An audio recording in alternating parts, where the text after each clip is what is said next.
Assalamualaikum warahmatullahi wabarakatuh. Perkenalkan, nama saya Dewi Umi Hafsah dari kelas PAUD B6. Di sini saya akan menyampaikan hasil observasi di TK Nurul Haq mengenai setting kelas indoor.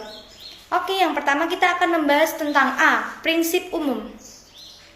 Nah, di sini kita akan mempelajari tentang arah ruangan. Menurut Mariana, menyatakan bahwa ruangan kelas yang menghadap arah cahaya akan membuat anak bernafas lega dan bebas. Dan kondisi arah ruangan yang dimiliki TK Nurul Haq sudah sesuai dengan yang dijelaskan pada buku, yaitu menghadap barat utara letter L atau sama dengan menghadap arah cahaya. Yang kedua yaitu ukuran ruangan. Mariana juga menyatakan bahwa banyak lembaga yang menggunakan ukuran 105 cm sebagai ukuran luas minimum. Ukuran 105 cm per anak dianggap cukup untuk anak usia 2-3 tahun atau playgroup. Sementara anak usia 4-6 tahun ukuran 120-180 cm.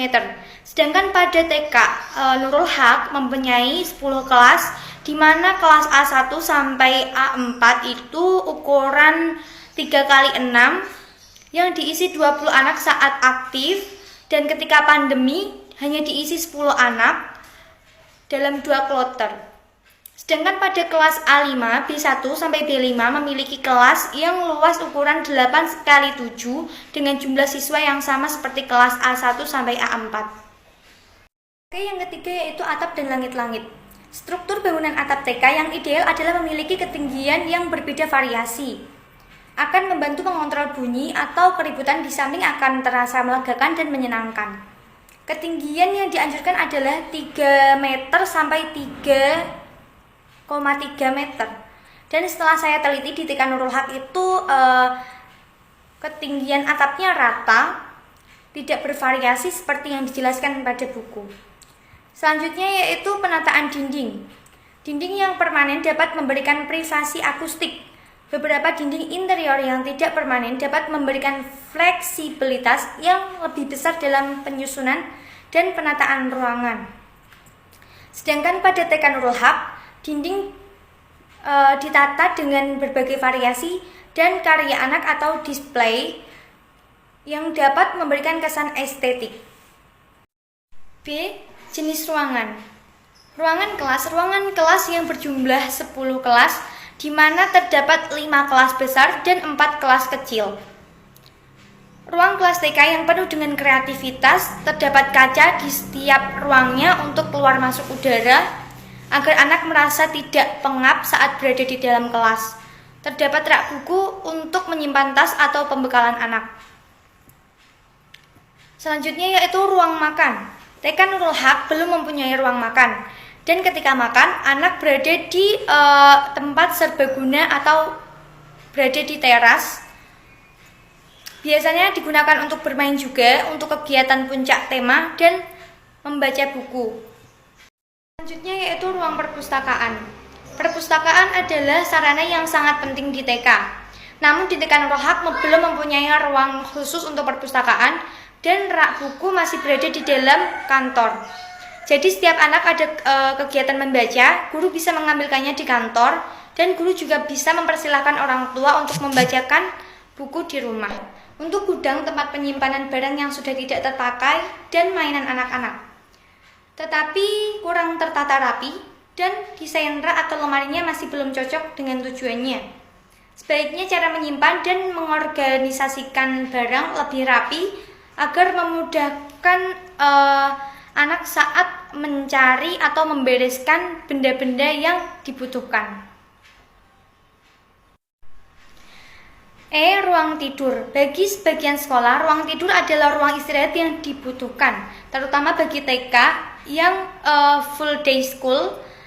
Di sekolah TK Nurul Haq belum menyediakan ruang khusus untuk tidur ataupun ranjangnya. Di sana ketika anak istirahat menggunakan karpet di dalam kelas sembari menunggu orang tuanya menjemput. Tetapi antara karpet yang ditiduri anak laki-laki dan perempuan sudah dibedakan.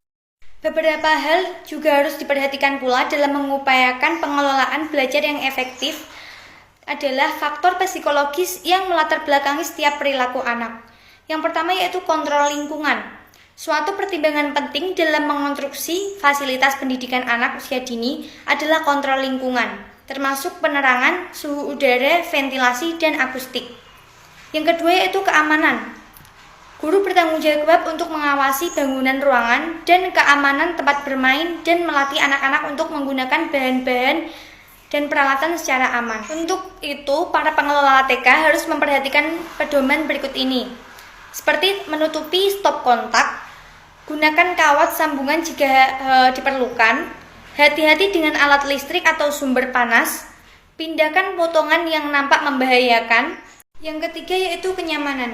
Guru bertanggung jawab memastikan anak-anak dapat menggunakan tempat belajar dan bermain yang mudah dan nyaman.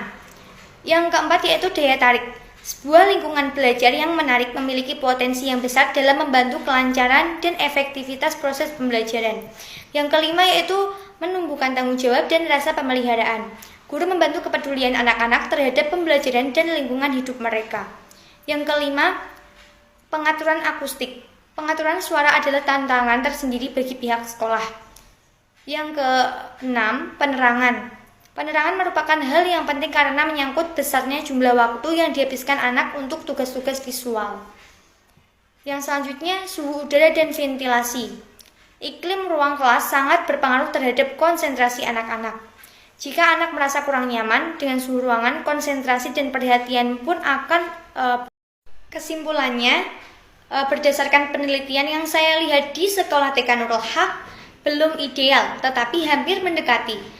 Karena prinsip umumnya sebagai ukuran ruangan dan atap langit-langit yang belum sesuai.